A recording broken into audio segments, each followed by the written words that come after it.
Bien, acá estamos con esta ilusión óptica. Es un poquito de yerba que se derramó acá en la servilleta. Se formó esta cara, este perfil que tiene ojos, nariz y boca, y pareciera que tuviera una barba. Bueno, ahí está, para que lo disfruten los amigos de YouTube.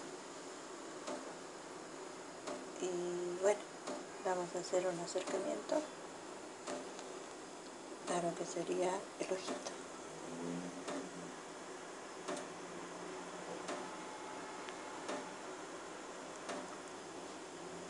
Ahí está, el ojo, nariz, la boca. Vamos a poner un poquito de frente.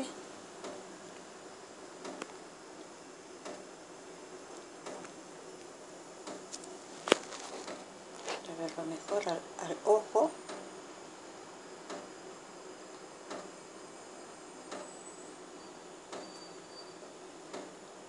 Al perfil,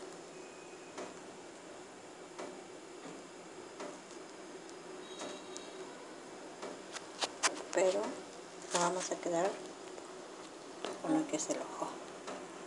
Ahí. Hasta otra ilusión óptica, si Dios quiere,